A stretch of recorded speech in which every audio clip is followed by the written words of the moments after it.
Welcome back to the Dynasty Football Key. Hey, I got a very special guest today. Face Mask Nick is in the building from Face Mask Fantasy. Thank you for joining me today. How you doing, Nick? Yeah, absolutely. Thanks for having me. Doing well. Good start to the month. We got training camp this month. So Yeah. falls around the corner. Yeah, I've been following you for quite some time, man. And I mean, you definitely know ball, and I know how you're feeling, man. We just got out Right. of the dead period, but for me, I actually have been on a little bit of hiatus. Just had a newborn son, so it took a little bit of time to just enjoy that with the family, and he's doing great. So Cheers, happy dude. to be back. Yeah, that's awesome. Yeah, thanks, man. And hey, before we jump in, I want to show something to you. I just got some pretty good news. I got my banner for the Scott Fish Bowl draft that will be coming up here in my draft's actually this next weekend on Saturday. So check this out. Oh, that's awesome. Let me slide this out the way here. So I am in the Shining division. It's the Overlook Hotel division, what it's officially called. But that's the Okay. hotel from the movie The Shining. So yeah, I got some blood in the halls there. Some Lamar Jackson on the walls. I think that's Xavier Worthy running down the hallway. Got the Longhorns It and is. Cowboys Yeah. logos there. I like that. I like that. And then here's another one they got for me, a banner. It's just some more action. A little CJ Stroud. Love that guy. He was a man. I was big on CJ Stroud last year. I was taking him over Bryce Young in places where Young was still on the board. I was taking Stroud. I was just a really big believer. I think what sold me was that Josh McCown interview, Underdog Fantasy. Shout out to those guys. Like, I mean, he was all in on that dude, and then ended up signing with the Panthers. So I just thought it was a lock, but it didn't happen. But I got Stroud on all my teams, and no Bryce Young. Now you're So, feeling good. You're feeling a lot better than anybody who took Bryce Young over him, yeah, including man. Carolina. Yeah. So again, thanks for jumping on. I've got Of course. we're still in rookie season. I have one more draft coming up, dynasty rookie draft here in 2 weeks, but most of mine are already in the past. For a lot of people, that's the case, and we're about to get into redraft season. But it's still dynasty summer, and I wanted to look at your trades, but I wanted to look at it from the perspective of the trade in the draft itself, because I like what you did, and I'll go ahead and pull that up. I saw you were able to trade up and go ahead and get into the first round with the pick that you have. So here we go. I got this trade up for us. Let's take a look. So we've got House of Pain. That's Nick here, and he sent away the 202 and the 204 to get the 111, the 211, the 311. And this is actually a three-way trade. So there's some other action that's going on here. And I wanted to see if you might want to set this up a little bit. I'm actually going to pull up your team in the background here. And, that way you can kind of see how that draft went from that perspective. So tell us a little bit about that trade and what you're thinking. Sure. So long story short, this was a team that I had been rebuilding for a couple of years. It was a 2021 startup, and at the beginning of at the onset of me having that team, I admittedly made some poor choices, and the very next season kind of blew everything up. So fast forward to now, I'm finally kind of on the turnaround, and I had multiple first rounders. Used a couple of those to move up to first overall because I knew I wanted Caleb Williams. So I was looking at 2 firsts and 2 seconds. And this was actually proposed to me initially. There were a couple of other pieces that weren't involved. And so the idea was I was going to move back up into the first round at the expense of me giving up a couple of second round picks. I remember telling the 2 guys involved in the trade that I wasn't interested in moving all the way back from the beginning of the from the beginning of the second round to the end of the second round. I had a cutoff. I had a tier break around 20.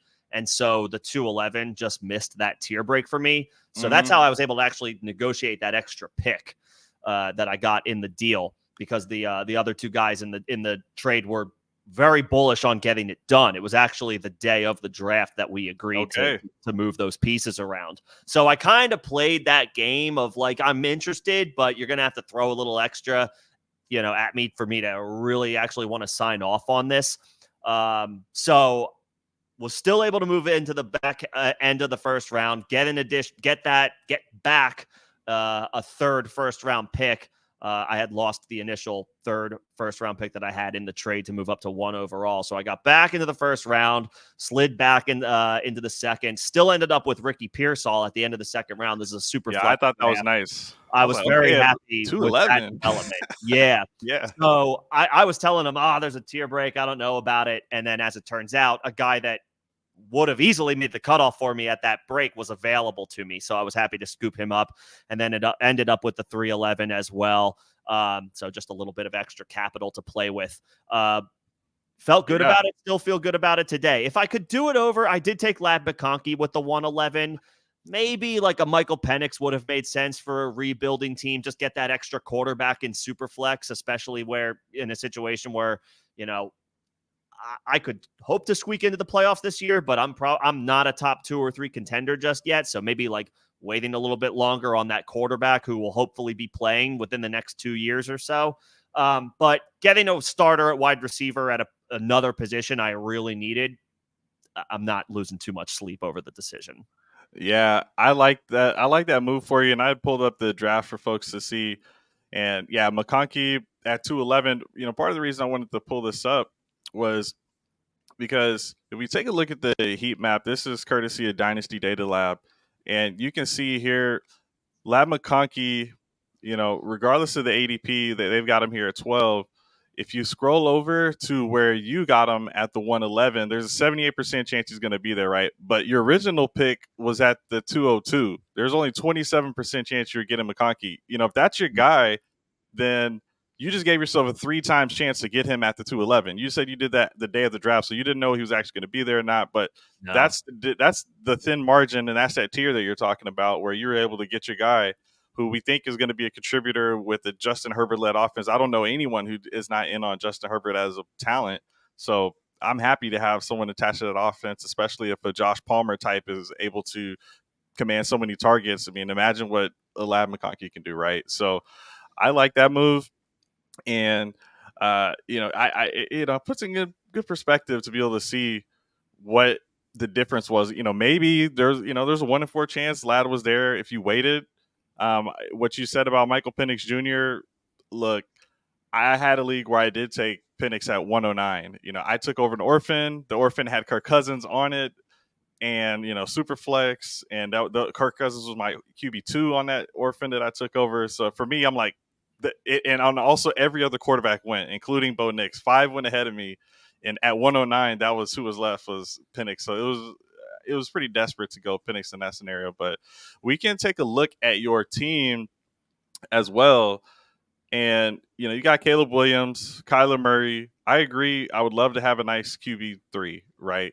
But yeah, you could still tell yourself that you are rebuilding. You've got a young Malik Neighbors, young second-year Tank Dell, young receiving core all around, including a second-year Laporta. All these guys are so young. You don't have to rush it. And who knows? There could be another Joe Flacco type that emerges this season as just that backup option. But right now, you can go out and compete. Kyler Murray's got the rushing floor. He's got Caleb Williams. He's got a rushing floor. I believe Caleb can throw, but I also think he can run. So, you might get more than what we think from Caleb Williams. I'm in on Caleb Williams pretty heavy. So maybe you can thread that needle. And I like how you're really light at tight end, but you have a heavy hitter, and a nice young prospect in Luke Musgrave. So I really like how consolidated you are with the running backs of Chan, White, Marshawn Lloyd, Zach Moss. I mean, you've got guys that can start really with running back in the season. Guys are going to pop up. So you only need a few. Like, this is a step further than a hero RB. This is more of you got a solid RB core, and really you're just waiting for this receiving core to bloom, basically. You know what I mean? That'll be the interesting development that I have with this particular group. Obviously, the hype is real with Malik Neighbors. The reports out of camp are that he's wowing everybody, and these guys are running against air right now. So you can only, I mean, it's fun to get excited, but there's only so much hype you can put into these types of reports. Still, it's exciting to hear that the guy that was drafted 6th overall looks the part. And with the target share that he should command, I mean, I got to imagine that we're looking at year one, at least a low end wide receiver 2, as long as he just stays on the field. Darren Waller retired after Neighbors on the depth chart. I mean, there's some names there. No district. Darius Slayton's a solid player. Wan'Dale Robinson and Jalen Hyatt. We'll see. Wan'Dale has flashed, but he missed time with injury. We'll see if they can both take another step forward. All this to say, it's wide open. Plus, Saquon's gone, who commands typically a rock-solid target share. I mean, Neighbors could be, I wouldn't necessarily bet on it, but he could be the wide receiver 1 this year, just out of a volume perspective, a rookie wide receiver 1 this year, from a volume perspective, And then don't get me too excited. Yeah, no, right. I know. It's like here I am gassing them up after I'm like, don't get too excited. They're running against air right now. But definitely a guy that is, by all accounts, should be good from day one.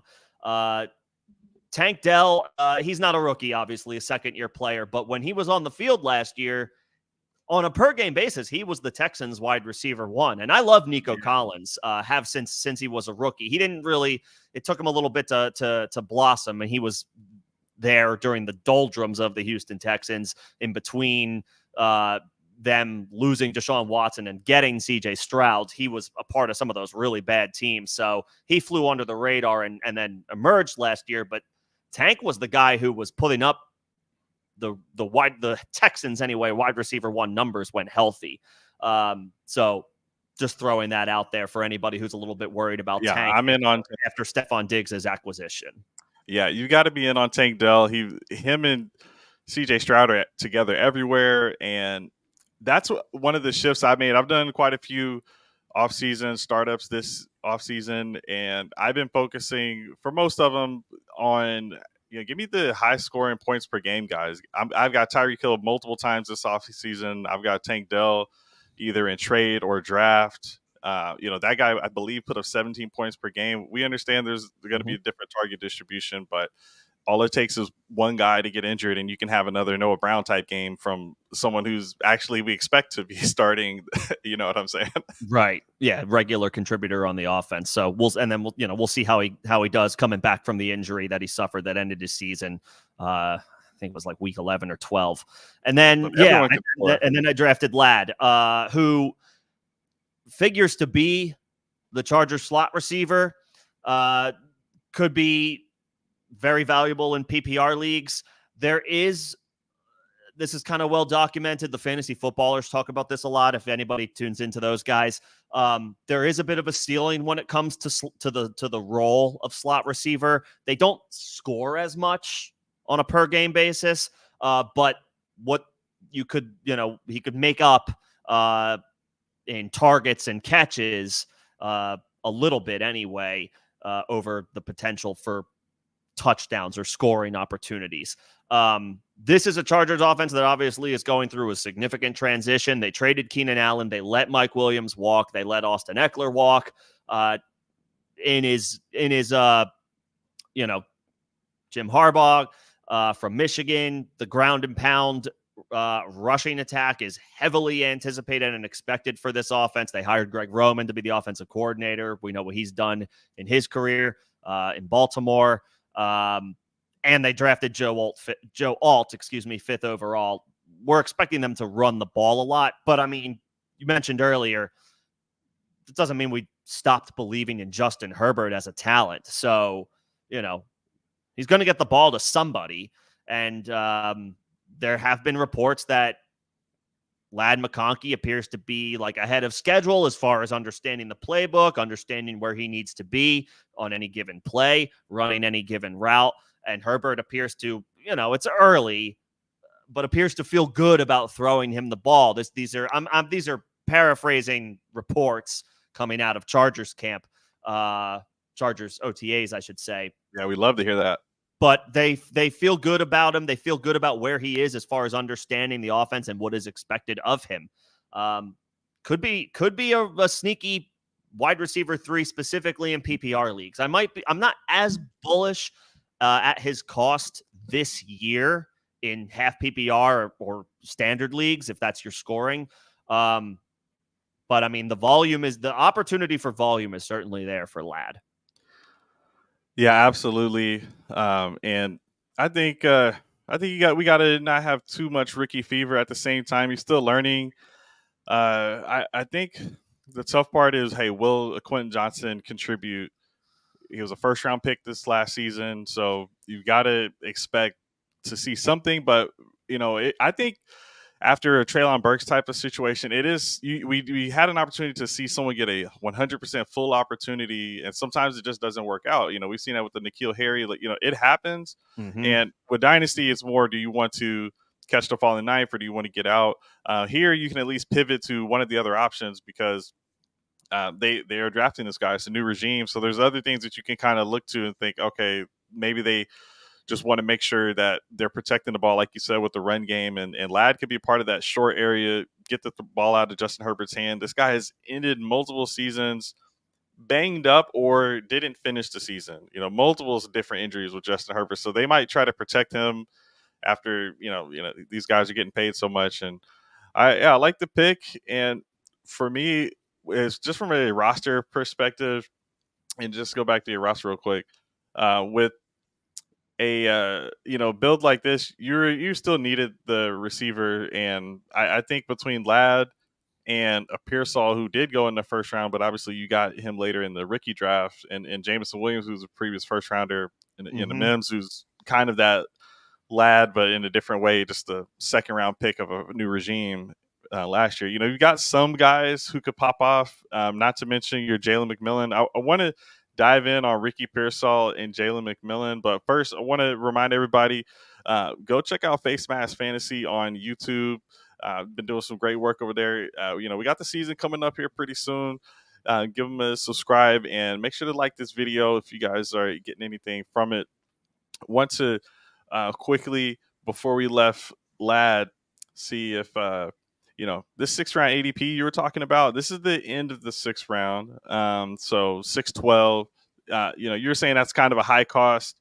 You're taking him ahead of, Bryce Young. Maybe that's understandable. You might already have your quarterback at that position, but a Derrick Henry, okay, you're worried about the age cliff. I can understand from a dynasty perspective going to Ladd. Devontae Adams, if you think he's still got something in the tank, you might just want to go that route. I saw a lot of high volume, but not necessarily him. He actually had his worst catch rate of his career this past season, Devontae Adams. But Keon Coleman's kind of a similar bet. I think drafted one spot ahead of Ladd, something like that. Jaden Reed, people are very high on him and the offense. You're taking him ahead of guys that are good. So are you, just if it was a startup, not in your rookie draft, where are you still taking Ladd ahead of all of these guys? Or maybe where's that line for you if you can see? I know this is kind of dark. Yeah. Well, I'm not taking him over George Pickens or T. Higgins, who are looks like it's at the end of this list. Those are guys that are win now players. George Pickens, I'm incredibly high on with the departure of Deontay Johnson. It's going right to left on this column. So Pickens went ahead of Ladd here. Okay, got it. They got him at wide receiver 24. Yeah. Got it. Immediately underneath him are the guys that are going right after him. Yep. Okay. Yeah. So Devontae Adams there's not like a ton of hard hitting analysis here, but just Devontae Adams is a future Hall of Famer. And I don't typically, right. Mike Evans is as well. And obviously these guys are older, and that's something that people shy away from in dynasty startups. They prioritize youth over veteran experience to a fault. And that's fine. I get obviously we all get the concept here. We all get the idea. You're looking for longevity. You're looking for good players who you expect to play for a long time and play at a strong level, play at a good level. But I mean, Devontae Adams is This is as cheap as you're going to get him while he could still Hmm. put up a low-end wide receiver 1, high-end wide receiver 2 season. Like, at the end of the day, unless things go south after the fact, we're all playing to compete. We all want to compete. Blowing a team up and acquiring assets it's fun and well and good. I just did it in the team that we just reviewed, but I did it out of necessity of some, admittedly, again, bad decisions I made previously when I had originally built a good squad. I built a contender. I admittedly messed it up. I take the ownership of that. I blew it up out of necessity, not because I was bored and wanted to take a contender and make it worse. Well, not knowingly anyway. So give me Devontae Adams and give me Mike Evans. I would say maybe more specifically Mike Evans, just because all he does is rack up 1,000-yard, 10-touchdown seasons, and I have no reason to believe that he won't put up another one this year. I would take those guys over him. If you want to take Ladd over, man, like a Xavier Worthy, that I guess that's fine. Like a TJ Hawkinson, who was coming off a nasty ACL injury, who and now questions at quarterback. Okay. Oh, I'm sorry. I'm still looking at the wrong line. Mike Evans, Devontae Adams. Yeah, I'm taking them over him. Everybody else, okay, fine. I could see the argument. In Superflex, I would still probably take Bryce Young just because that's what I was going to ask. he's so dirt Quarterback cheap in now. general.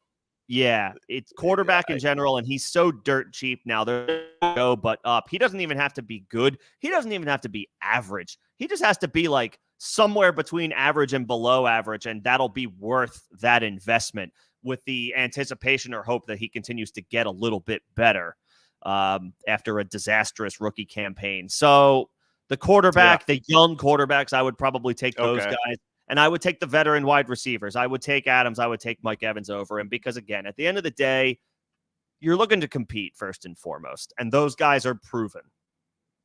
Absolutely. Yeah, that's what I was thinking. Either those quarterbacks, because you can definitely flip those quarterbacks for maybe a first later and stuff like that. I haven't seen people straight up wanting to trade away a first for Ladd McConkey quite yet. But, maybe we get there. Once he does something big here in the season.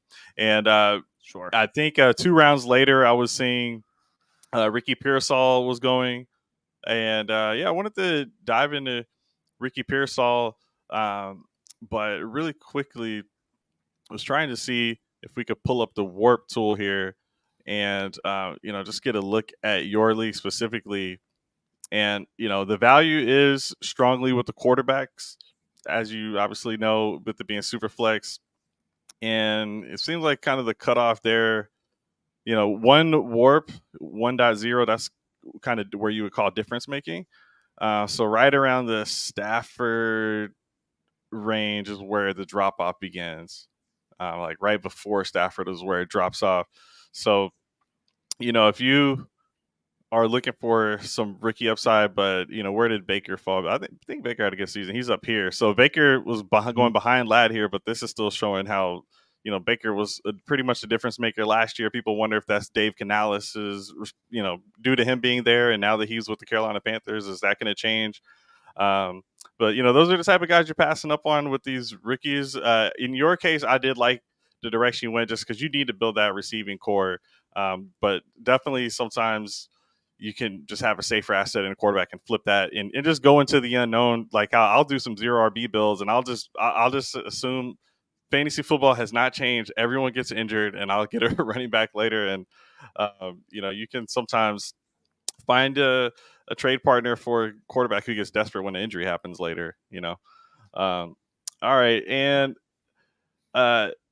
let's just really quickly. So tight end doesn't seem to be a big value in this league. Running back and receiver are kind of close, with McCaffrey being the big outlier, but mainly receiver is either ahead or tied with running back. But mostly this purple line of the receivers is generally ahead. You've got some difference makers here. I'll filter out these other positions. Usually when I do this, it makes everything lag out. So hopefully we're still going strong. But yeah, a CeeDee Lamb, Tyreek Hill, these are the type of difference makers I'm talking about in startups that I want. And, you know, Ricky Pearsall, if he's really good, this San Francisco offense, you got a Debo who's up here, you got a Christian McCaffrey who's up there, Brandon Ayuk. These are three San Francisco 49ers that are high up here as far as difference makers. You know, do you think Ricky Pearsall has, you know, anything close to him in him like this? We saw the one-handed catch. That's one of the best one-handed catches of all time. But what else do you I think Ricky Pearsall can bring to the table? And let's talk about the Brandon Ayuk situation while we're at it. Sure. I mean, the two I think kind of go hand in hand, right? One will, if Ayuk is a 49er, we're going to probably have to wait on Ricky Pearsall. But if things go south, which you never know what could happen, then that could fast track Ricky Pearsall. Now, the San Francisco 49ers, first and foremost, are one of the contenders in the NFL, right? They're a top 2 or 3. Their floor is probably a top 5 team right now. They don't want to lose Brandon Ayuk. He helps them get back to the Super Bowl more than Ricky Pearsall does in 2024. That's just there's no way, there's no other way around it. So my expectation is they will figure something out with Brandon Ayuk. Will Ayuk be amenable to whatever the 49ers are willing to, how far are they willing to go? That's a different story. But I think eventually the 49ers will find a way to make Ayuk happy and have him on the roster for at least the 2024 season. If that happens, Ricky Pearsall is the 5th, maybe sometimes 6th option in the receiving game any given week this year. He's not going to usurp Debo. He's not going to usurp George Kittle. And then obviously he's not going to usurp Christian McCaffrey, whatever. Obviously the targets between wide receivers versus running backs are different, but McCaffrey's not your run-of-the-mill running back. And then you've got a solid vet in, like a Jawan Jennings, who has proven to be a decent contributor, not like a volume contributor for them, but he's a solid vet who's been around the block. We have to give credit to those guys over the rookie hype, right? Until they actually prove it. We have to give the benefit of the doubt to the vets, not the rookies. So I'm not holding my breath on Ricky Pearsall year 1 blowing up. That being said, go ahead. Sorry, that being said, they did take him in the first round. Which doesn't guarantee, right now production, year 1 production. It could just be more of a trajectory pick. We have expectations for this guy down the line. But they thought enough of him to use their first round pick on him. Brock Purdy's officially a proven guy. Kyle Shanahan is I think many would consider one of the top play callers as a head coach. This is a good offense. This is a unique offense. They give you a lot of different looks, and they have the players to make that happen. If they feel like Pearsall can fill some type of role similar to what the guys that are on the offense now, the starters on the offense now, can give you, which is versatility and kind of an unknown as far as the pre-snap motion. Where's this guy going to be? Where's this guy going to line up? What's this guy going to do on any given play? The 49ers excel at that. If they feel like Pearsall can contribute to that, then he's on the fast track to fantasy production. We just have to see what's going to happen with Brandon Ayuk. And if I had to put money on it today, he will be a 49er and then thus an obvious starter for them this season, which curtails Pearsall for now. Yeah, I agree. I think Brandon Ayuk will be on the team, and he was saying it in the Pivot podcast that he thinks he'll most likely be with the team. I think, he said maybe or something like that. But, look at this, the likelihood of you getting Ricky Pearsall at the 211, 4% chance you got him there. I mean, that's pretty good value regardless. I would consider the 211 basically a 3rd round pick. I would consider a 3rd round pick basically a dart throw.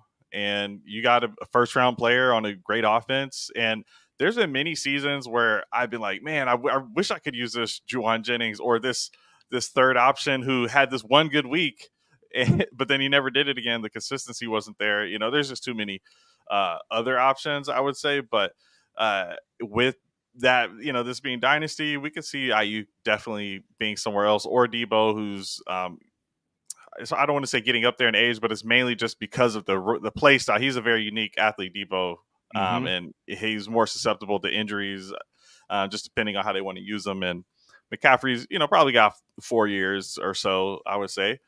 So it could be the new generation of the Niners, or we'll see. But I'd say at 211, that's just why not, and probably was the only person you could even imagine taking at that point, unless you're just really trying to hammer down running backs, which I understand is a good strategy. But here, ADP of 18, I'll take those extra few slots of value there.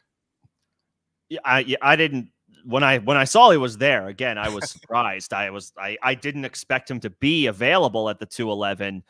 There were guys taken in the second round, Mitchell, Leggett, that were taken ahead of him in this particular draft. I was happy to end up with him there. I probably would have admittedly been looking at somebody like a Marshawn Lloyd, who I do really like. Yeah. I ended up with him anyway. Yeah. I ended up with him anyway at 301. Yeah, Lloyd at 301 was great. Because this wasn't even to mention all of the other picks that you had.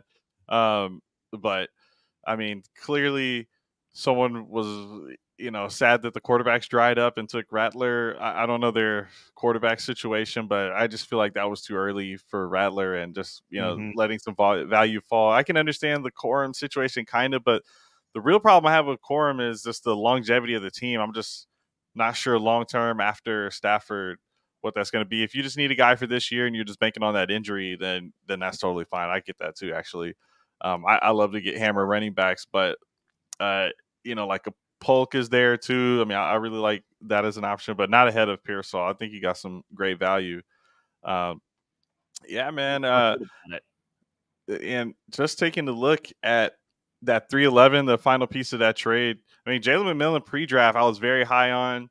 As a new content creator, I haven't even done content during the actual draft season yet. Just started this off season, but man, I felt bad kind of now that I don't have as much to say about Jalen McMillan, because I do feel like I have to wait, and I don't like waiting on the receiver position as much. I like a Ladd McConkey situation where I'm going to find out immediately. I'm fine with Treylon Burks busting immediately. I'm totally fine with that. Leggett, I took Leggett. I'm fine with Leggett busting immediately. I don't necessarily need to take him ahead of the ranking. It doesn't exactly matter. But point is, I will find out what Leggett is pretty soon. Although Leggett particularly does have a Deontay Johnson and Adam Thielen, so he actually might have to wait. So I might have to take that back. But you know what I mean? Like Mike Evans, you've got the Palmer from the year before, who I'm guessing he's getting bumped out of the way for McMillan, and then obviously Godwin. And then Rachaad White was the number 2 guy or number 1 guy in running back passes caught. So yeah, I just don't like waiting, but I like the talent a lot. So for me, that's a great value on him. I'm not taking any of these other guys the one behind him even remotely over him. That's for sure. Like a Shipley, I can understand it, except I believe in Barkley too much to take him. Bucky Irving, I don't have any belief in, really. Ray Davis is the RB2, I believe. So I like that situation with some of these running backs who seem to be running back 2s already. But, with the Troy Franklin, he's another guy where it's like I've had to significantly lower him in the ranks just based on the draft capital. But I do like that he's good. I think I'll find out if he's good or not because of his situation with Bo Nix and probably starting there. But still, McMillan, great talent. And as far as the 311 goes, I mean, I just can't see anyone behind him I would take. So it kind of just was a layup for you there. I mean, I like the between the capital and the landing spot. And then, the other factor, of course, is when you have a team that ultimately is rebuilding in Dynasty, it just makes sense to hammer quarterback first if it's a super flex, and then wide receiver second, and wide receiver first if it's a 1 quarterback format. Take the position that is statistically more likely to last longer. Take players at the position that is more likely they're going to come into their own. They're going to grow by the time you're ready to compete again if you have a rebuilding team. So obviously don't go completely in that direction. If there's value at running back, take the value.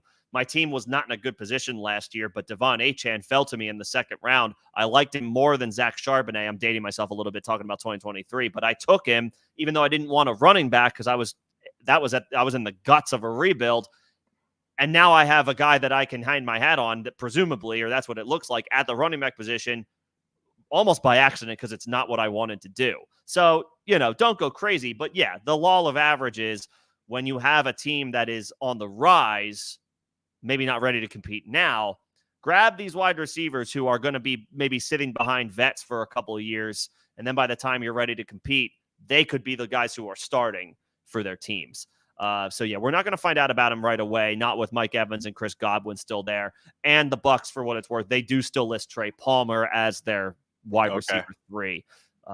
So we're going to be waiting a little bit, most likely, on McMillan. Yeah, I like Palmer since he's kind of stretched the field a little bit for him, so it makes sense. You got him on the other side of Mike Evans, and then Godwin in the middle. So just let McMillan develop, and he'll be ready for you next year. And like you said, you got Marshawn Lloyd earlier, so you didn't really have to press it. And Tyron Tracy later, really like him. I felt like he's interesting. Yeah. Who knows? He might be an injury away.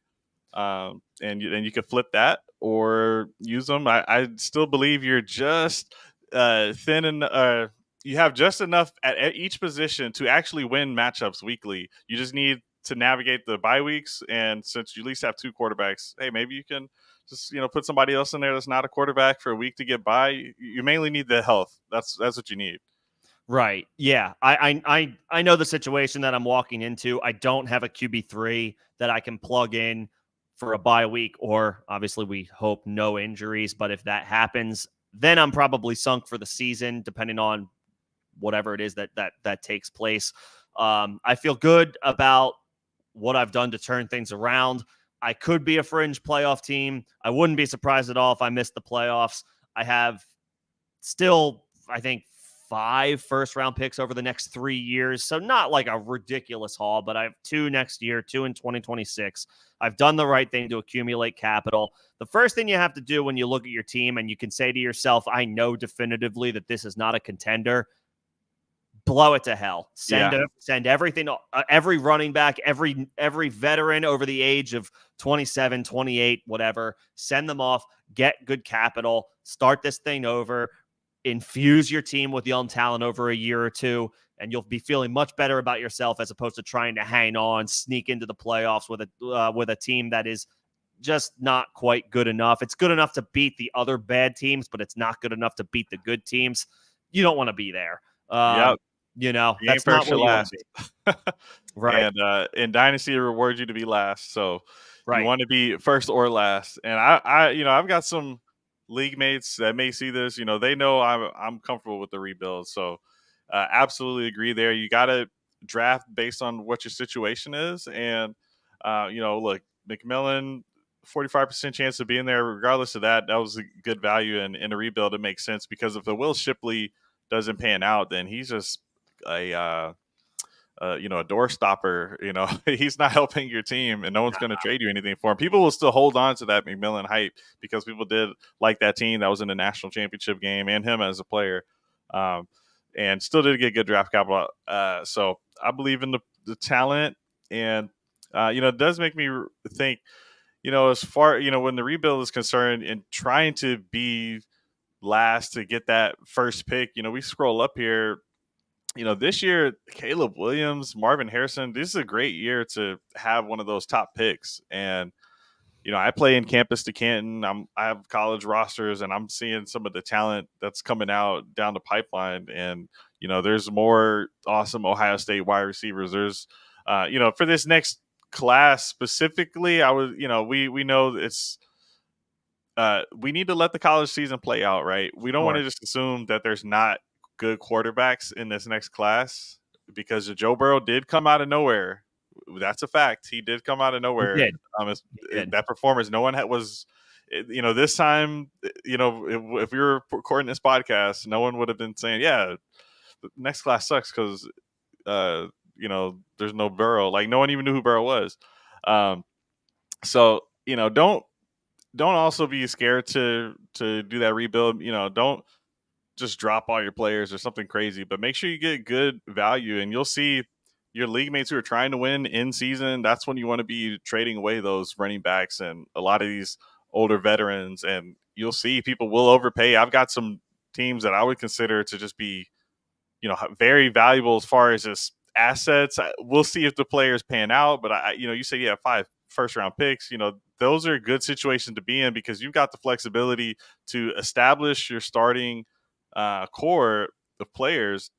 And once you do that, you're able to make sure that, like, look, once you get to a point where you've got your 3 quarterbacks, and really, you just need to figure out these receivers. But let's say by next year you find the receivers. Like maybe it is a bad quarterback class, but you lock down your receiver situation. Like I would even assume next year with 2 first round picks, you're walking away with 1 starting wide receiver probably, just with how this class is looking.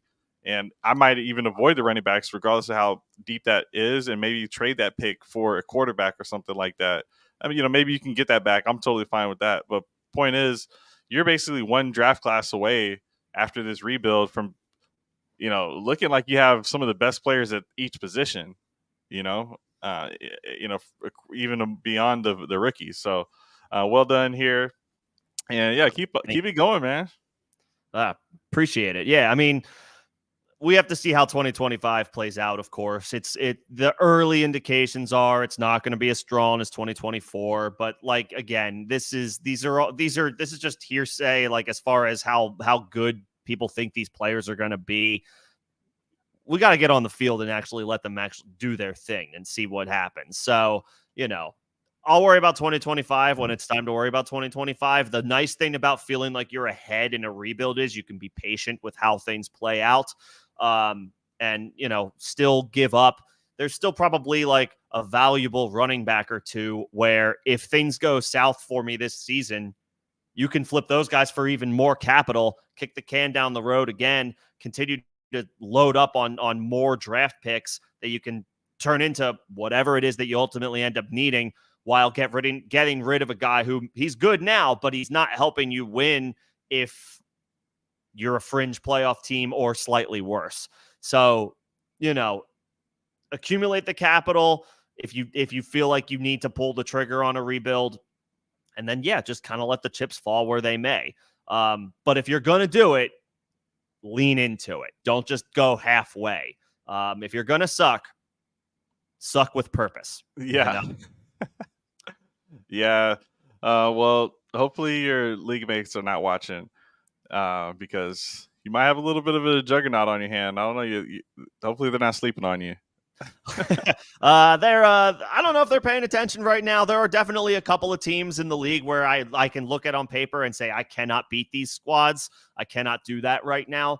And I'm aware of that, but I can't help but look at my situation and think to myself, man, there's 6 or 7 teams where I couldn't beat them last year, but if I have a healthy starting roster, I can beat them. And at this point, there's at least a few teams where I feel like I should beat them. So I'll be in the mix. I'll be in the mix for like a last playoff spot if I had to guess. Which, if that's your situation when you're ahead of the curve on a rebuild, then it's fine. Then it's fine to make the playoffs, because if you're tanking for 2 years, it's like, okay, yeah, I would like to start winning a little bit here and there. But got to see how things play out. Yeah, I think you're right on track because this is not end all be all, but still, without being in your league, just looking at a distance, they've got this guy listed as the top contender, right? But he's almost as thin as you are at quarterback. He's got one more maybe starter in Aiden O'Connell. Maybe he isn't starting by the time the bye weeks or a Joe Burrow injury rolls around, right? This isn't necessarily a juggernaut by any means. You've got the number 2 team here. Bryce Young's their headliner. That's the strong one. Okay. That team is the strong one. It's loaded at running back and wide receiver. Quarterback, it's a little weak, which is maybe what's dragging any type of score down. Amon Ra over here. Yeah, this is with Bijan. These are a lot of first round, second round startup caliber players that they've got here. Maybe I don't usually think the tight end would kill him too much, but they really don't have a tight end at all that like week one. I don't know if they even have a tight end that's That would be active. one. Yeah, that would be one Maybe drawback. Bellinger or Woods is starting, or Jonnu, I guess. It could be Jelani Woods, who has been drawing rave reviews in Colts OTAs. The reports are he's going to take the starting job back this year, and he looks good doing it. We'll see. He missed the entire season last year due to injury.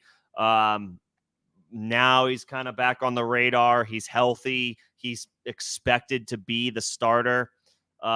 So that might be the guy he has to turn to, because TJ Hawkinson is probably going to be out until, I got to imagine, midseason. When he suffered his injury, he's not going to be ready week one. I would think maybe we're looking more like a week 7 or week 8, maybe with a week 6 timeline being like a scenario if his rehab goes perfectly. Hawkinson is. I would be leery of him this year, just in general, not just because of the injury, but because of the switch from Kirk Cousins to whether it's Sam Darnold or JJ McCarthy. I'm excited for this season, and this mascots team seems. I like the team a little bit better. He's got a good squad. Yeah, I was going to ask who won this league last year. That was the team you have highlighted, the nuts, the absolute nuts, the absolute nuts. I get it now. Actually inherited that team. Believe it or not, it's an incredible team. It's an incredible team, but we had somebody leave right before the season. What I was like, you're giving up this team, but mind was made up. Teams? No. Yeah, right. I was like, I'll take this. Hell, I'll give up this rebuild.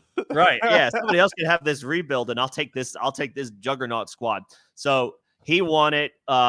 Loaded squad, especially at running back and wide receiver. So he'll be in contention yet again, and probably for the next 2 or 3 years. He's going to have a good squad. What I'll be curious to see is, I'm less familiar with him. He didn't build this team; he just inherited it. So we'll see if he makes the right moves to maintain his contender status. But he's the guy that everybody is officially gunning for as the defending champ. Yeah, awesome. Well, good luck competing against him. Hey, all you need is a chain to just take the reins and White to have another season, and your prediction for Neighbors to come true. And Laporta just keep doing what he's doing. I think he got a shot. I appreciate it. Yeah. Man, yeah, there's a lot of changes. That's the thing I love about Dynasty, is it's like month to month, even in the offseason, things are changing, but year to year, it's just so different, like with the Kirk Cousins on a new team, and now Justin Jefferson's got a new quarterback. And, I had done an interview with the people that are putting on the Fantasy Expo, and man, I really have been doing some research on some of the work they're doing. They had a consistency rating, and I think there is some value in having some consistency year over year with some of those players, and that's why I'm really big on CeeDee Lamb this season. I think this guy, depending on the format, was in the 400 range points wise, and I had a draft where I took him over a lot of quarterbacks in the first round, and I just really think there's nothing stopping him. The Cowboys have forced what all fantasy players love, which was their best player to be in a contract year. And CeeDee Lamb just had a great career year, but he is incentivized to just do that again. So, there's just a lot of shakeups that are going around, but how you're talking about with Hawkinson and the injury, it just made me think, that's not a situation I really want to lean into. New quarterback coming off an injury. Also, Justin Jefferson was gone, and is Hawkinson really going to do anything? He was points per game tied in one for a while, and with Kelsey. So it's tough to buy into those type of changes in situation. But is there? I kind of want to broaden that question to: is there a player or situation that you are really interested in seeing how it plays out this season? And I'll just say I've been working as a producer with Player Profiler on the back end. And, Theo Grimminger over there, he's always asking, what are some of the final stats that you want to see at the end of the season for a particular player, and how that might impact how you feel about the rest of the roster, even if you just knew that one player stats. So, maybe even if we frame it that way, what's a situation or player that you really want to see? How does that pan out? I mean, the first name I guess that comes to mind is somebody like we briefly mentioned him earlier, didn't touch on him really yet, but Jameson Williams. He's finally, or it looked like he's starting to kind of come into his own. This is a Lions offense that everybody's excited about. I mean, you want to talk about offenses that people want to buy into, right? Not offenses that are necessarily expected to be boring. I mean, there's studs across this offense. Amon-Ra St. Brown is a top 5 wide receiver that's being drafted in 2024, and rightfully so. Sam Laporta is the tight end 1 being drafted in 2024 best ball over Travis Kelce, over Mark Andrews, over Trey McBride. Whether that's warranted or not remains to be seen, but let's call a spade a spade. Sam Laporta looks like he's going to be a stud for years to come. Jared Goff, rock solid quarterback, and that's probably doing him a little bit of disservice. And then in the backfield, you've got a guy who's being drafted as the RB4, and in dynasty startups that might be closer to the RB2 or 3 in Jahmyr Gibbs. And then David Montgomery is still he'll probably just wake up, roll out of bed, and give you 800 yards and 10 touchdowns without even thinking about it. So this is a high-powered offense. The linchpin for them, the key, I think, is Jameson Williams. He was the 12th overall pick in 2022. He has flashed opportunity. He was coming off the torn ACL, so he didn't really contribute his rookie year. He got slapped with a suspension to going into his sophomore campaign, so he wasn't able to get off on the right foot. But we saw a glimpse of what he can be, at least on a national scale. We saw it in the NFC Championship game against that vaunted 49ers defense.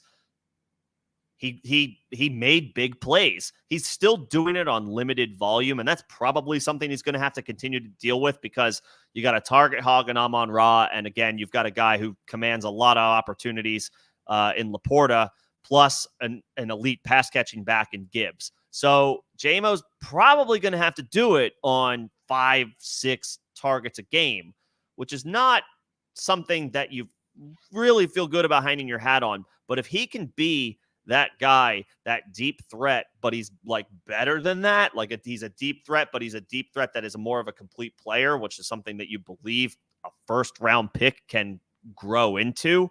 If he can be that linchpin that puts this Lions offense over the top, I mean, they're going to be they remain Super Bowl contenders, and that might even be selling them a little bit short. So I'm very curious to see, can J-Mo take that next step and ascend into, maybe he can't be just mentioning other guys in his draft class, Drake London, Chris Olave, Garrett Wilson, just because the target share isn't there, but can he force that to how likely is he to be able to, it's like, no, you need to prioritize me because of how good I am. That's what I want to see. Can he actually take targets away from Amon-Ra and Sam Laporta because he's earned it? And if he does, then then he has worked out. He has panned out, and that's something I would be really excited to see and would be happy to see for him. Yeah, you got him on the squad here, so I know you're rooting for him. I haven't been drafting him pretty much anywhere. I think I have a lot of leagues where I actually should trade for him, though, because I'm in a lot of deep starting roster leagues where it's, start 12, start 11 plus players. And I think this is start 10. Start 10 down here at the bottom. So, that includes the 2 quarterbacks. So it's 8 other positions. One's tight end. So you can flex out a few guys. Right now, they've got you flexing your running backs. So I can see still getting Jameson Williams in there. I always worry about how consistent he'll be, but I was talking about the consistency rating, and that's by Bob Lung. I didn't say his name earlier, but that team as a whole has been very consistent. Amon-Ra is the one who's like very consistent, and that connection he's got with Jared Goff is great. But you're right. What if, again, they didn't go out and get other receivers this offseason at all? What if Jameson Williams is that piece? They're just letting him develop. And I've been seeing a guy who's doing the rounds in the content space who does the coach speak rating. Have you seen that? There's a guy on Twitter who does coach speak. Sorry, I don't have his name, but you can look that up. And he was talking about Dane Campbell and the Lions, and that guy is always just got his heart on his sleeve, or he's just being honest all the time. He tells you how it is, and multiple times they've gone back year over year, different months where he's talking about Jameson Williams specifically, and he's like, they keep saying how, yeah, we're gonna give him that opportunity. We believe in him. We believe in him, and they do give him opportunities. Obviously we know he had the suspension for gambling and started his career coming off of that college injury, but this is his first full year coming up ahead, so there could be a lot in store for him. I believe in what that team's doing. Um, really they're just one step away from making a Super Bowl run, to be honest. They have the I like that call. They have the pieces. I mean, there's other names. I mentioned George Pickens earlier. I think he's gonna. Oh yeah. I think he's gonna obliterate his ADP. Like, if anybody's sleeping on George Pickens in your dynasty league, Russell Wilson's cooked. Yeah. Pickens. The talking point as recently as last year was, if the George Pickens detractors were saying, he can't separate. That's something that he struggles with. Yeah, he makes spectacular catches, but he makes spectacular catches because he can't separate, so he has to. I mean, with some combination of Kenny Pickett and Mason Rudolph last year as the wide receiver 2, this dude put up 1,100 yards and 63 catches, 1,100 yards, averaged 18 yards a catch as a 22-year-old. And now he is that team's wide receiver 1. I don't care if it's Russell Wilson. I don't care if it's Justin Fields. This dude has 150 targets pretty much guaranteed to him, because the wide receiver 2 is either going to be Van Jefferson, or if Roman Wilson can emerge early. I mean, I guess it's Pat Freiermuth. I guess that's who it is. Yeah, it's got to be Freiermuth. That's my Don't forget about Calvin Austin, but it's Freiermuth over those other guys. I think the last I saw was that Pickens was being drafted this year, at least in redraft, as like the wide receiver 25 or 26. Now, I'm not sure where he's going in dynasty startups at the moment, but I can almost guarantee you it's going in the 5th round when we took a look. 6th round, beginning of the 6th round, pick 63, wide receiver 24. So the last wide receiver 2 being drafted. And he's his team's wide receiver 1. I mean, he's being drafted as a low-end wide receiver 2. I'll just go out on a limb. I think he shatters that. I think he can easily finish within the top 20 on the season. If anybody, if your league mates are sleeping on George Pickens, if your dynasty league mates are sleeping on George Pickens, pounce. Go get him. I think he's going to have a easy top 20 season. I'm not going to commit to like a top 15 or top 12 season, but it's within the realm of possibilities with no Deontay Johnson. He's being undervalued right now. Yeah. And Russell Wilson, he likes to throw those rainbow passes. I think Pickens can snag all of those, sideline, wherever that may be. Justin Fields, with that Darnell Mooney season, when Darnell Mooney really went off, when he was the only option in town, he was putting up fantasy points. I would say this is a similar situation as far as personnel around George Pickens. And I actually do think Russell Wilson keeps the job. That's my stance on it. I'm fine in best ball taking Justin Fields. He's going like with one of the really later picks. I'm okay with it in that scenario, but I'm not going to I just believe in Russell Wilson. The guy can play. He was quarterback 14 last season. This is the biggest quarterback upgrade George Pickens had in his career, and that's not even saying much. But the point is, he's getting the quarterback 14 from last year. The Steelers are competent, and Steeler fans believe that their offensive coordinator was a problem who they've already made changes there. So, if this new guy at the OC can pick up the slack and Russell Wilson can do his job, I think they're in a good spot. I would be nervous if it's Justin Fields. I mean, sure. Really, I'm not in the practices to see if the passing has gotten better. It's just he could use this season as a backup to learn and get better. I'm not saying it's over for Fields. I just don't think it's this season. Either way, Pickens, I think will be good, but I'm not.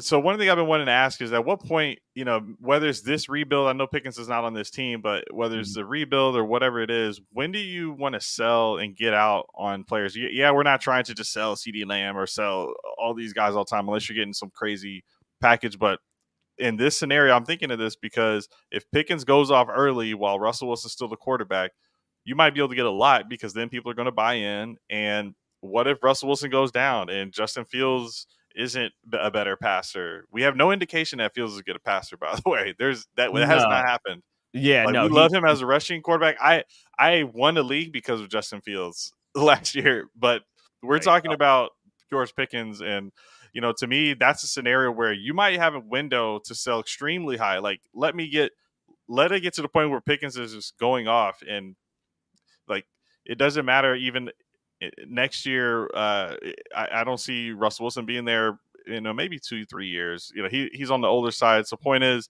there's going to be quarterback flux coming down the pipeline. I know we're not too worried about the future, but that's something where this could whatever we get from Pickens could still be a flash in the pan, and then maybe they bring in a receiver later. So is that something where you would just hold if he goes off and be like, yes, I was right, or would you be looking to make a move and just move into something safer or get a plus or whatever that might be?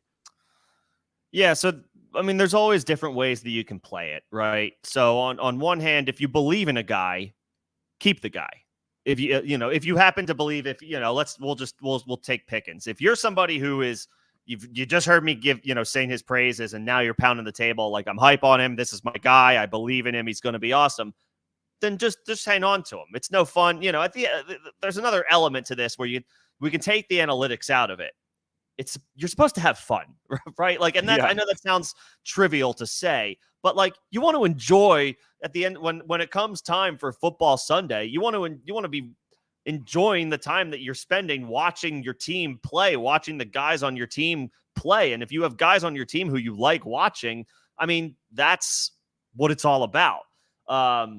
Winning and all of that, of course, is obviously the primary thing, but you want to have guys on your squad that you believe in and want to root for. So if you believe in a guy for whatever reason, keep him, hang on to him. The other way you can play it is if you don't have him and you want to get him, you could look to sell a vet who's maybe a few years older than him, but like maybe a little bit more productive, a guy who's more likely to help that team right now, maybe like the names we just mentioned, like a Stephon Diggs, a Devontae Adams, a Mike Evans. Maybe you throw that out there one for one. Hey, I'll give you Pickens for Mike Evans. I'll give you Mike Evans for Pickens. Might be able to get like a pot sweetener in that deal as well, like a draft pick or whatever. Yeah, give me a second on top of that or something. And to me, it's like, yeah, that's a no-brainer.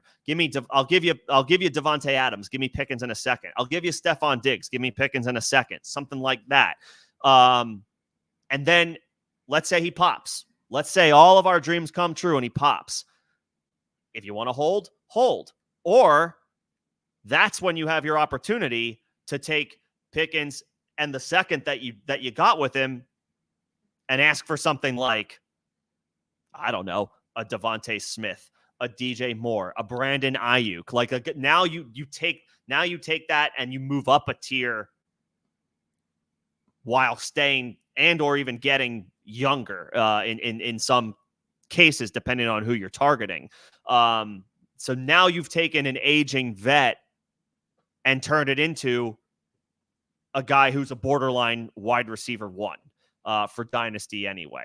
So it just kind of depends on what you feel most comfortable doing. But I would just say, above all else, stay flexible 24/7. Just because you love a guy doesn't mean that you 100% commit to him. If an offer comes along that is too good to pass up, and you'll know when that is.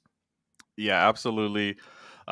Yeah, man. And again, here, this is based off of, I think this site right now is using Keep Trade Cut ADP. So only one spot earlier at wide receiver 23, they've got him for Keep Trade Cut value. And he's actually going middle of the 5th round. So not the beginning of the 6th like the other one.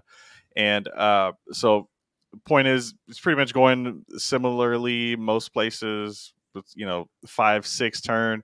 How much would he rise if Like, to me, clearly this fifth round, yes, is good value, but I don't think this indicates people are all in on him. I mean, I could see if he has a couple of good games, he's in the at least the Drake London range. You know, they're both wide receiver Yeah. ones, and maybe their quarterbacks are comparable, uh, similar age. I could see George Pickens going up 2 rounds easy. There's a scenario he's outscoring some of these second round guys like a Garrett Wilson. I'm in on Garrett Wilson. I'm just saying like what actually happens on the field. Maybe he, maybe Pickens is a second round value. It's I would say third round is probably the highest maybe he would go. But at that point, I would be pivoting to like give me uh well, actually, at that point, I might be trying to get one of these quarterbacks if I can do that for Pickens. But Sure. even if it's give me an Olave plus a third, because I think Pickens can outscore Olave. I think that's very realistic. But something like that, if Pickens really just jumps that high up, give me an Olave and a third or something small like that, just to go to a safer asset.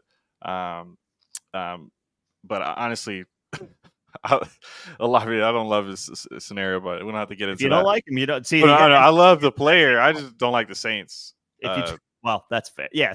And then again, to that point, if there's a guy that you have on your team where it's just like, I got this guy because he's good, but I don't want to root for him for reasons X, Y, and Z, then yeah, look to get creative with how you can capitalize on whether it's good value now, or maybe his value is down, but you think he could build it back up. Buy low and then sell high. Just always keep an open mind. So yeah, I would just say identify guys who, if they're not on your team now, but you would like to have them, don't break the bank. Find these buy low opportunities, and then if it works out, then you're the one that holds the keys to the castle. You can hold if you want to hold. You can upgrade if you feel like there's an avenue there, because now all of a sudden somebody else likes Pickens because he's performing in the moment. In turn, now you can ask for more than you gave up to get him in the first place.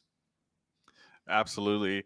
And just to, I want to answer the question too. I want to know what are Jaden Daniels' end of season stats. I think we all assume he's going to have a lot of rushing upside. I just want to know what is the level that it gets to, because when I first started my channel, I was talking about just the evolution of the rushing quarterback and how they're becoming more able to pass simultaneously as rush. And Jaden Daniels specifically put up some pretty good passing numbers in this last season. Good weapons there, but the NFL talent should be decent. Terry McLaurin is there, and who knows what they add in the future. I like the idea that, okay, of course we love Lamar, and yes, I believe Lamar actually can pass, but I still think there's a level above that, even where there's quarterbacks that might be able to pass better than Lamar and may still be able to rush, and of course Lamar's getting older, so that's going to wane anyway.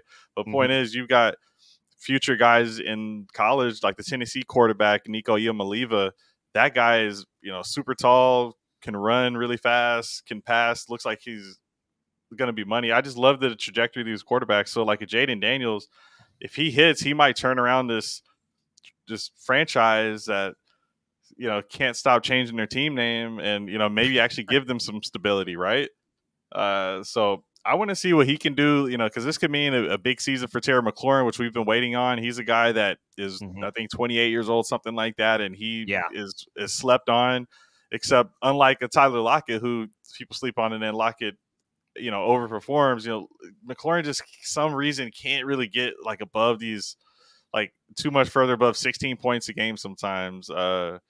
And not even like that's his per game. I'm just saying, even getting those games sometimes is tough. Just and that was even with the Sam Howell, who was leading the league in passing yards. It's like, what is going on with the dynamic of these offenses where they're putting up, like, you remember that they were leading the league at one point before Howell got benched, but it was just all those sacks and turnovers, and they just can't actually score touchdowns and stuff like that.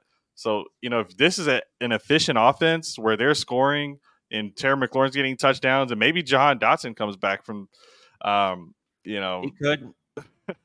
He You could. know, He's going to have his opportunity. The Curtis Samuel moved on. Dotson's going to have his chance to prove that he was worth the first round selection a couple of years ago. yeah, Um, I think it could mean big things for Brian Robinson too. I mean, I think he Touchdown. should. I think he should be solid. I think Austin Eckler's time has kind of come and gone. Great player for a long time, but we know how these things go for running backs. I do think this is still Brian Robinson's. He's the running back I would prefer to have, regardless of whether he goes ahead or behind Eckler in redraft leagues this year. Robinson is the guy I'd rather have. But just to piggyback on the thoughts about Jaden Daniels, I think he makes a lot of sense as a quarterback to target this year in your drafts. Cliff Kingsbury is the offensive coordinator. You can think about that however you want, but what we know about Cliff is he loves tempo. He loves to run as many plays as he possibly can. So just from that perspective, you should feel good about Washington putting up decent offensive production because they're just going to run a ton of plays. Just on that alone makes Jaden Daniels and the rest of the Washington skill guys worth a look. I got to imagine Daniels averages 7, 8 rushing attempts a game this year, and it could be more if he feels like the pocket is collapsing, breaking down. Washington still has some work to do on the offensive line. It's not one of the better ones in the league, and that generally means when you have a young quarterback back there, the second they see pressure start to break down, he's going to climb the pocket and look to run way sooner than a vet might. So I think Jaden Daniels, I think he's going to have I think he can crack the top 10 for quarterbacks this year. I don't want to say with relative ease because there are so many good quarterbacks this year, but I don't know that I can name 9 to 11 quarterbacks that I would rather have over Jaden Daniels. I think at worst he's a top 12. I think he's, in top 12 and in one quarterback leagues, those are the QB1s, the top 12. I can't name 11 quarterbacks I'd rather have than Jaden Daniels. And at his cost, if you want to just talk redraft, obviously dynasty startups, he's going to be expensive. But in one quarterback redraft leagues, he's an outstanding value. Yeah, I agree. I pulled up just quarterbacks here. Like, this is all tiered by color, but I isolated the quarterbacks here. And I mean, Daniels, we were talking about rising in value. I could see him be a second round pick. I mean, really, a lot of the quarterbacks are going in the second round if they're really good. So I can easily see him jumping there. You said him getting there easily. He just has to not get injured, like Anthony Richardson. Richardson was going to be there. It was going to be amazing, but it is basically the biggest flag with Jaden Daniels. So that's why those end of season stats don't basically tell me, was he healthy? If he was healthy, then I think he can have a good year. I don't see a Bryce Young season because he can make up for it and learn while he's running around and picking up yards and hopefully not getting destroyed out there. So, we've seen this team specifically have an RG3 have a rookie of the year type season. And he even had to recall a bet that he made with Malik Neighbors, your boy, about who would be the rookie of the year this season. Him and Jaden Daniels put that bet together, but then they remembered it's illegal to bet. So don't just put it out there on Twitter. Don't get suspended. We need you guys on the field. Yeah, man. So, exciting season coming up. There's a lot of action and a lot of, we had the historic quarterback season. So I want to see what happens with the Knicks and all of that. But, just there's not too much to get excited about there. I just, it would be cool if like a Penix somehow plays this year. A lot of weird wrenches that we know inevitably will get thrown our way. But is there anything, Ricky wise or player wise you want to touch on? Figure we could end it here after that.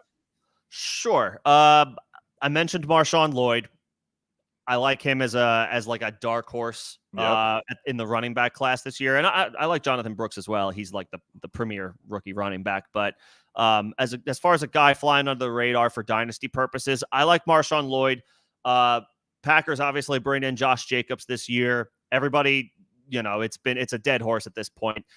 it's a 4-year contract that is essentially structured like a 1-year contract. We kind of all are aware of that now. I think the team has an out after 2024 if they choose to go that route. I don't think Josh Jacobs is done. I know he didn't have a good season last year by his standard, but he's still only, I think, 26 years old. I don't think Josh Jacobs has hit the cliff, especially because he's proven that he can be a bell cow. Like, you believe in the guys that have proven they have talent. That being said, they drafted Lloyd in the 3rd round. This is a Packers offense that notoriously and historically runs the ball well, and runs the ball well with a committee. Dating back to Aaron Jones, whether it was Jamal Williams or A.J. Dillon, even though Aaron Jones was the superior player, they utilized a committee. The Packers did. That is something that this current regime with Matt LaFleur seems to believe in. So Marshawn Lloyd could get opportunities this year. I don't know that we're necessarily looking at like a 60-40 split in Jacobs' favor, of course, right away, but I can't imagine the team feels very good about A.J. Dillon anymore. Had a strong couple of seasons to start, and then he petered out in a big way last year. Hence why I think they made the selection to get Lloyd. I mean, if Lloyd can beat him out, and I think Lloyd provides some juice, some burst that Dillon necessarily doesn't, I think Jacobs is kind of that, he's a little bit more of a grinder, and therefore I think makes Dillon a little bit more obsolete. Again, Dillon's a vet, but boy, was he bad last year. I think Lloyd can offer some pop for this ascending Packers offense, so I'm certainly interested in him. I feel like I talked about the wide receivers a little earlier. I like Trey Benson as well. I'll stick with the running backs. Kind of the situation is cut from the same cloth. James Conner is great. Has been very, very good. Dating back to his Steelers days all the way up to his time with the Cardinals. When he has been on the field, he's been very good. But that's the caveat when he's been on the field. Conner has missed time every single year. Not totally surprising with running backs, right? But he's pretty much a layup, a shoo-in to miss a minimum of 2 or 3 games. And Trey Benson, I think, is being drafted, defaulting to redraft once again, or best ball rankings. It's not 9th, 10th round. I mean, all he needs is 4 or 5 good games, maybe 5 or 6, to pay off at that cost. To be a good ROI, at least for 2024. And again, they spent solid capital to draft him. So he's only one play away. I like Benson. I like Lloyd. I mentioned I like Brooks. He's the first running back selected and was most people's RB1 for the class despite the injury. So I don't need to harp too much on him. But yeah, I mean, given the situation, Chuba Hubbard, Miles Sanders, I think even in spite of the ACL injury that he suffered, close to the end of the season last year, it was a clean break. So you feel good about his rehab as a young player. He's a 22-year-old, 21-year-old. He's not like this 28-year-old vet with a lot of wear and tear, with significant more concerns about how will he come back? How will he come back from an injury? You don't have those same questions about a young guy coming into the NFL. I think by week 7, week 8, he's their guy. And I like taking shares of him and have been taking plenty of shares of him this year in best ball.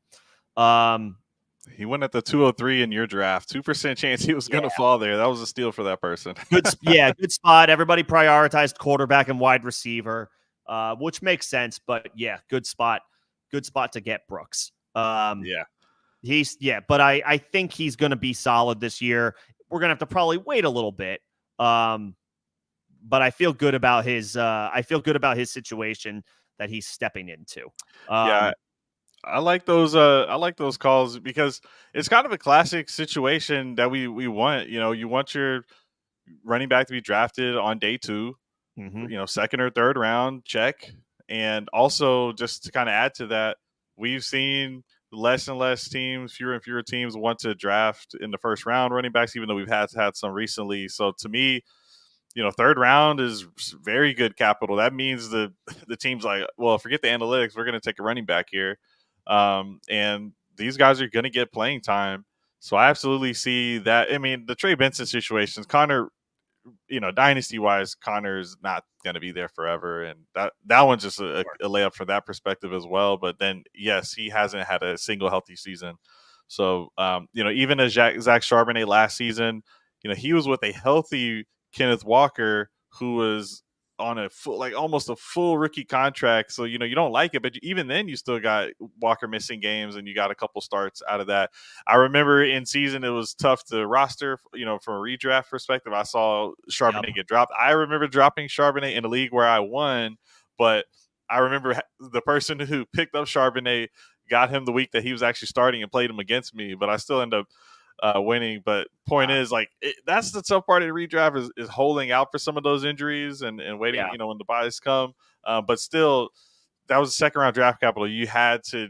I would do that again. I would still wait as long as I could. I waited as long as I could before I actually ended up dropping him. But like a Benson, I'm holding. I know that injury is coming, and it happens for a lot of these running backs. And Brooks, he could get worked in easily and maybe pop off later in the season, but he is going to get a workload.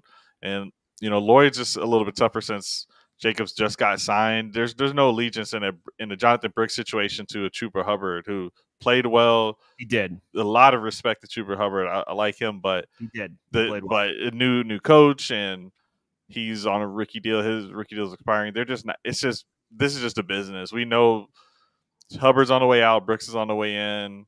Connor's on the way out. Benson's on the way in. And Lloyd, I still just like the offense enough. The coach is great. So, yes, the Jacobs is there, but you can be patient on that one. That's more of a patient one. That's more of a wait and see. I'm not telling you to fire him up week 1 or probably even week 5 or 6. Let that marinate. Let the cake bake. Let him get some experience. He had some fumbling concerns coming out of college, or some ball security concerns is maybe what I should say, is a little bit more accurate. So yeah, he's going to have to prove that he can clean all that up. Yeah. But the playmaking, the burst that he displayed at USC is what makes him enticing.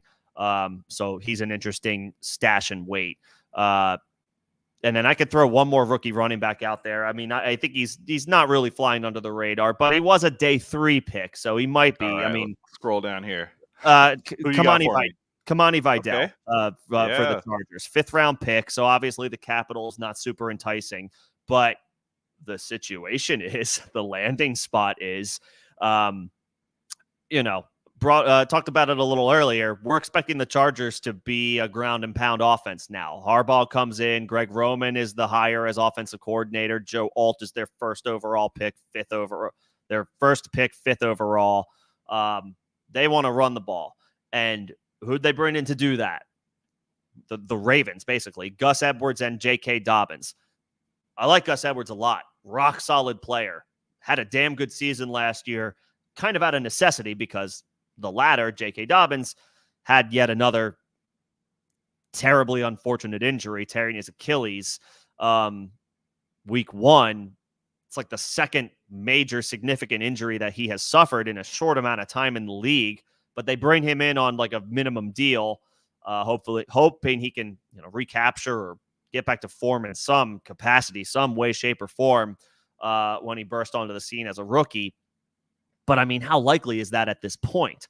And then back to Edwards, he's 29 years old and just handled his most significant workload of any given season thus far in his career, just this past year.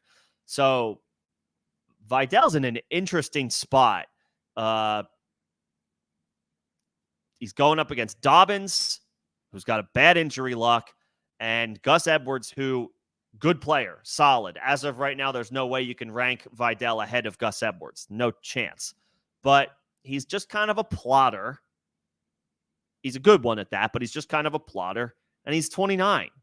So, I mean, the opportunity for Vidal in an offense led by Justin Herbert, Greg Roman, offensive coordinator, Harbaugh coming in from Michigan, I mean, he is a winner as far as the draft is concerned. Yeah, this is a candidate for. I would love to know the stats at the end of the year because this running Sure. back room could pay huge dividends for Hmm. if you hit right. I'm not a believer in let me get Gus and Dobbins and Vidal and stack the whole room. I don't really want to do that.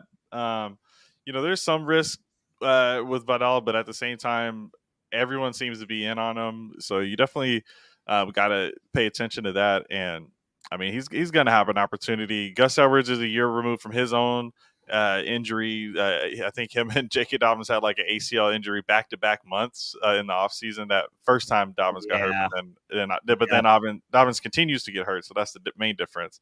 Right. But he's the one with juice, Vidal, and they're going to want to run the ball. So I totally agree with you there. Like those shots there. It looks like someone who had your pick, they used it to get Vidal, so you couldn't get him here. Couldn't get Um, him there. but that it seems like that's going early. If ADP wise, but hey, get your guy. Get your guys. Absolutely. Yeah. I had to I'm take taking Lloyd a there. lot of these guys ahead of him, though. I had to take Lloyd there personally, the draft capital and the Yeah. team situation. I don't dislike the Vidal situation or his situation. I think it's certainly one to monitor as we move closer to training camp. Yeah, man. And I will say we should leave some hot takes here. I'm going to say, and maybe it's a boring hot take. I'll say Ben Sinnott will finish as, let's say, top 10 tight end. Is that high? Maybe top, Wow. Yeah, top, that's a hot yeah, take because I'm not yeah, in on that guy. To be yeah. completely honest with you, I'm not in on him. I think he's going to get blocked by Zach Ertz, kind of like how Trey McBride started Okay. out with Arizona. Whether it's warranted or not, whether it's fair or not, because Ertz is 34, 35 at this point and clearly at the end, but he's a vet who Washington went out of their way to sign. So, yeah, I would say that's a hot take. I certainly would. Yeah, and my thinking is, and it's risky with the rookie quarterback, but we haven't seen Jahan Dotson actually, other than he had the first season which I liked, but it was touchdown driven.